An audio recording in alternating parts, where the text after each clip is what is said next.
السلام علیکم ورحمۃ اللہ وبرکاتہ۔ سنو ڈیجیٹل میں آپ کا خیر مقدم ہے۔ ناظرین، آج ہم بات کریں گے اسلامی ریاست میں فورن پالیسی، جو فورن افیئرز ہیں، اور اس کے لیے ظاہر ہے جب ہم فورن آفس کی بات کرتے ہیں تو ریاست مدینہ آپ صلی اللہ علیہ وسلم کے دور کے اندر بحیثیت ہیڈ آف اسٹیٹ، جو آپ صلی اللہ علیہ وسلم نے ڈپلومیٹک جو اسٹریٹجی اپنائی، فورن آفس کا شعبہ بڑا امپورٹنٹ تھا۔ یہ کہنا بے جا نہ ہوگا کہ فورن آفس کو بھی آپ صلی اللہ علیہ وسلم ہیڈ کر رہے تھے، اور جتنے بھی مکتوبات تھے یا فورن ڈیلیگیشنز آتے ان کے لیے پراپر انتظامات و سٹرکچر آپ صلی اللہ علیہ وسلم نے دیا کہ اگر کوئی فورن ڈیلیگیٹ آنا ہے تو اس کے رہنے کی جگہ، اس کے کھانے پینے کا انتظام، اس کے ساتھ نیگوسیشنز، پوری ٹیمز بنائی ہوئی تھی، کونسلز بنی ہوئی تھی فورن آفس کی، مختلف صحابہ کرام رضوان اللہ علیہ مجمعین کی سربراہی میں، اور وہ ان کا خیال رکھتے۔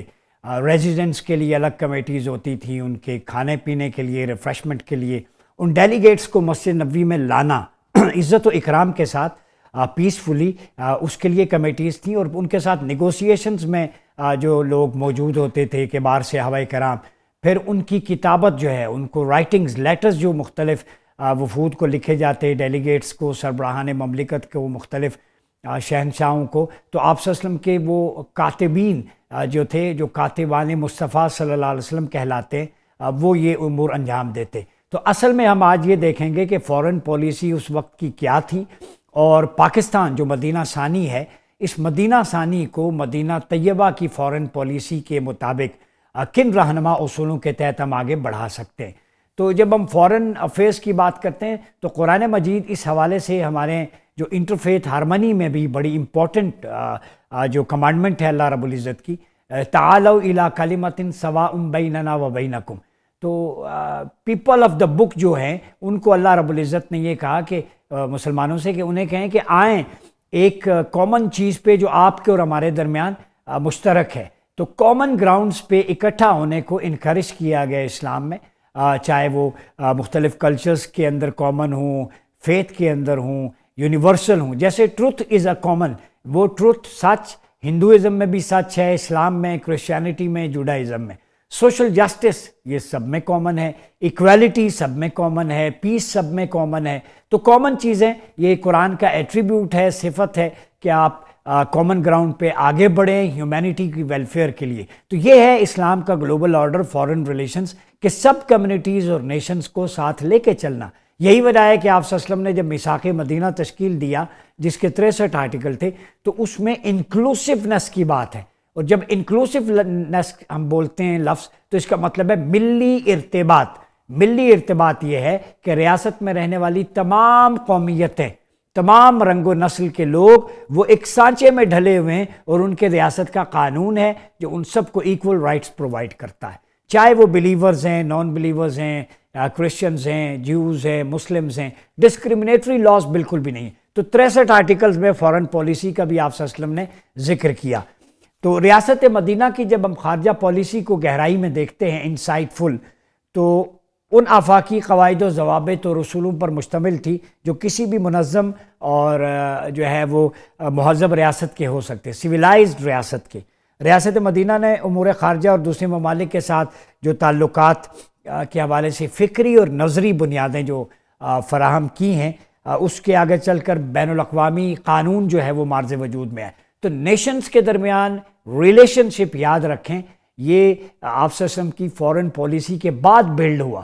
یہ حضور علیہ الصلوۃ والسلام کو کریڈٹ جاتا ہے، پیارے آقا کریم کو اور آپ کی جماعت کو، صحابہ کرام کو، کہ انہوں نے فورن ریلیشنز میں جو ایک نئی انوویشنز، کریٹیوٹی، نئی ٹیکنیکس متعارف کروائی ہیں، بین الاقوامی قانون میں بھی وہ شامل ہے، اور دنیا کے کئی ممالک اس کو مشعل راہ مان کر، رول ماڈل مان کر فالو کرتے ہیں، اور اس کا امپیکٹ بھی باقی نیشنز پہ پڑا۔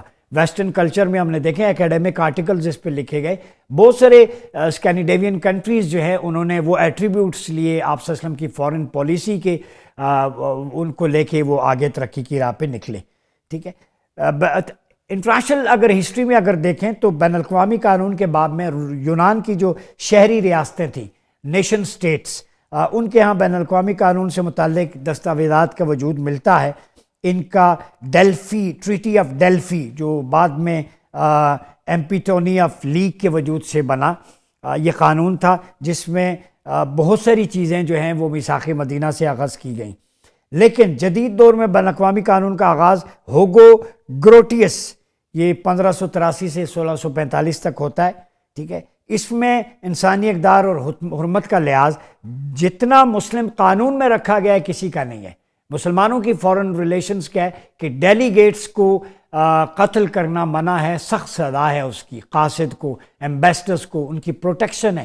یہ اسلامی ریاست میں فورن افیئرس کے کہ جو ڈپلومیٹس آپ کے ملک میں رہ گئے ہیں اس کی جان، عزت، آبرو، مال اور ان کا سارا تحفظ ریاست کی ذمہ داری ہے.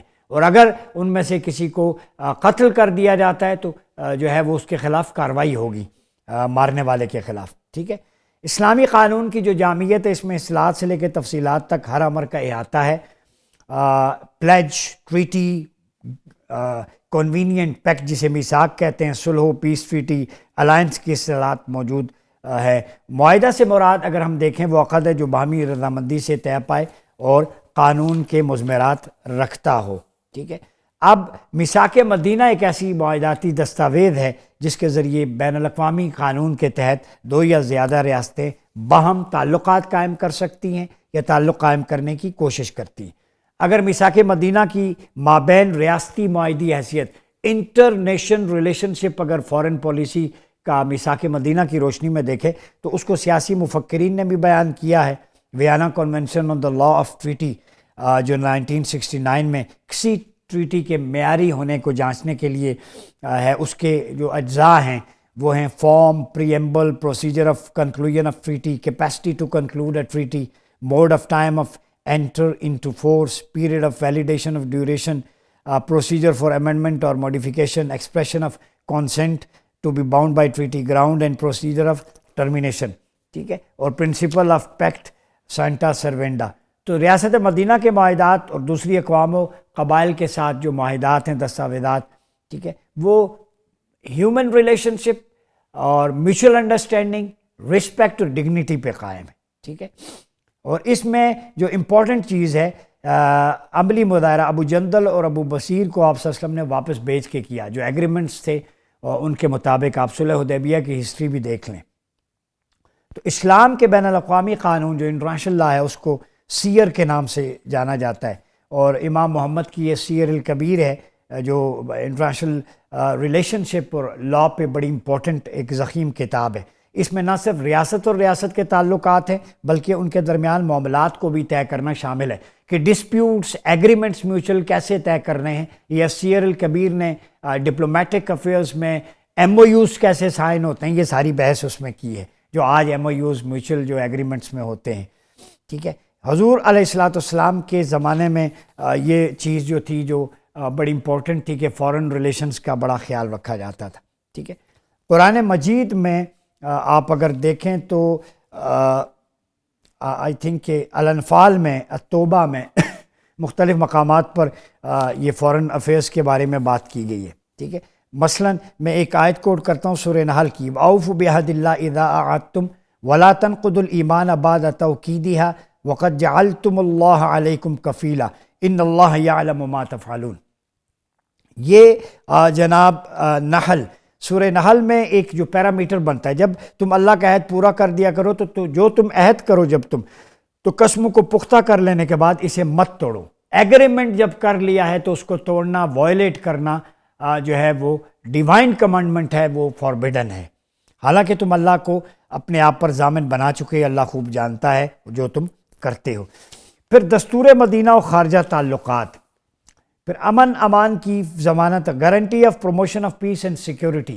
یہ گارنٹی تھی جتنے ڈیلیگیٹس آتے سب کے لیے کہ ایمان والوں کی معاہدہ امن ایک ہوگی، صلح. اللہ کی راہ میں جہاد کے دوران کوئی مومن کسی دوسرے مومن کو چھوڑ کر دشمن سے صلح نہیں کرے گا جب تک یہ صلح ان سب کے لیے برابر نہ ہو. Principle of peace and coexistence for everyone. ٹھیک ہے، پھر اس کے بعد reconciliation and peace is subject to constitution. Law پر عمل درآمد کریں گے، اس قانون کے مطابق رہیں گے تو اسی پہ ہے آپ کا ریکونسیلیشن کا پروسیس. پھر خارجہ پالیسی پر جو مشتمل ریاست مدینہ کی آئینی دستاویزات ہیں، constitutional documents of Medina foreign policy, یہ بڑا امپورٹنٹ ہے چونکہ مدینہ کے قریش، دیگر قبائل اور دوسرے علاقوں کے ساتھ طے پانے والے جتنے ایگریمنٹس تھے، پیکٹس، معاہدات، میثاق، اور ریاست کی خارجہ پالیسی اور انسانی اسلام کے قانون کی، سیر کے قانون کی بنیاد فراہم کرتے۔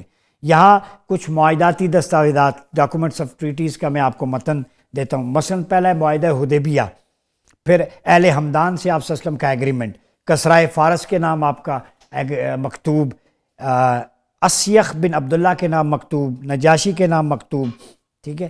اور یہ جو معاہدہ حدیبیہ ہے، قریش کے وکیل سہیل بن عمر تھے، اور اس قرارداد کا عنوان تھا ھذا ما صالح علیہ محمد بن عبداللہ صلی اللہ علیہ وسلم و سہیل بن عمر۔ یہ معاہدہ محمد بن عبداللہ اور سہیل بن عمر کا ہے، ٹھیک ہے۔ پھر یہ معاہدہ محمد بن عبداللہ کا اہل مکہ سے ہے، اس کی مختلف شکیں ہیں، اور ان میں جو بہت ساری چیزیں آپ دیکھ لیں کہ جو ڈیلیگیٹس ہوتے تھے، ان میں سیدنا ابو بکر، عبداللہ بن سہیل، عمر بن خطاب، عبد الرحمن بن عوف، صعب بن ابی وقاص، اور دوسری طرف سے محمود سلمہ، مکرز بن حفص، اور وثیقہ نفیس اور اس کی ڈاکیومنٹیشن سیدنا علی کرم اللہ وجہ الکریم کرتے تھے۔ تو جتنے معاہدات ہوئے ان میں اکثر میں ڈاکیومنٹیشن یا رائٹنگز کا کام، اس کو ویلیڈیٹ کرنا، اس کو چیک کرنا، کراس چیک، وہ سیدنا علی کرم اللہ وجہ الکریم۔ آپ صلی اللہ علیہ وسلم کے کاتب بھی تھے، محرر بھی تھے، وثیقہ نویس بھی تھے، اور جتنے فارن افیئرس کے لیٹرز جاتے تھے وہ تھرو سیدنا علی کرم اللہ وجہ الکریم کے جاتے تھے۔ پھر آپ صلی اللہ علیہ وسلم نے جو کامیاب خارجہ policy, effects of successful foreign policy, اس کا یہ اثر ہوا کہ مخالفین کی سازشیں اور ان کے اثرات بہت کم پڑنے لگے جب انہیں پتہ چلا کہ آپ صلی اللہ علیہ وسلم رحمۃ اللہ للعالمین ہیں، اور آپ کا مقصد لوگوں کو جو ہے وہ اوپریس کرنا نہیں، قتل کرنا نہیں، بلکہ جہاں پہ ظلم ہے اس کے خاتمے کے لیے تلوار اٹھائی جاتی ہے، جہاں پہ دہشت ہے اس کو ختم کر کے امن قائم کیا جاتا ہے۔ جو نیشنز ہیں جو ریلیشن شپ بزنس کے ڈیولپ کرنا چاہتی ہیں دیگر ملکوں کے ساتھ، سیریا میں، عراق میں، وہ قافلے جاتے، کاروان جاتے، ان کے ڈیلیگیٹس آتے، تو یہ آپ صلی اللہ علیہ وسلم جو ہے وہ ایک کامیاب ڈپلومیٹ کے طور پہ جانے جاتے ہیں۔ اس پہ فلپ کے ہیٹی نے لکھا، بہت سارے لوگوں نے۔ تو آج کی ہماری جو فارن پالیسی نیشنز کے ساتھ ہے، اس کے اصول بتا دوں، برابری کی سطح پہ ہونی چاہیے، ساورینٹی، انٹیگریٹی اسٹیٹ کی کمپرومائز نہیں ہونی چاہیے۔ اسٹیٹ کا قانون وہ بنیادی طور پہ وہی جو ہے وہ آپ کا ایگریمنٹ ہوتا ہے، وہ اسٹیٹ کا لا ہوتا ہے، اس پہ کوئی کمپرومائز نہیں ہوتا۔ جیسے ریاست مدینہ کا قانون جو سارے لوگ اس پہ مانتے تھے، تو پاکستان میں بھی ڈیفرنٹ ایتھنک گروپس ہیں، وہ پاکستان کے کانسٹیٹیوشن کو مانتے ہیں، تو کانسٹیٹیوشن پہ، ریاست پہ، نیشنل انٹرسٹ پہ خارجہ پالیسی میں کوئی کمپرومائز نہیں ہوتا۔ ہاں، کامن گراؤنڈ پہ آپ بیٹھ کے بات کریں، نیگوشیٹ کریں، ریکونسائل کریں، ڈسپیوٹس کانفلکٹ کو ریزالو کریں۔ یہ میکنزم ریاست مدینہ میں ملتا ہے اور خلفائے راشدین میں۔ تو اپنا بہت خیال رکھیے گا۔ اپنے میزبان ڈاکٹر مریاض عباسی کو اجازت دیجیے۔ اللہ حافظ۔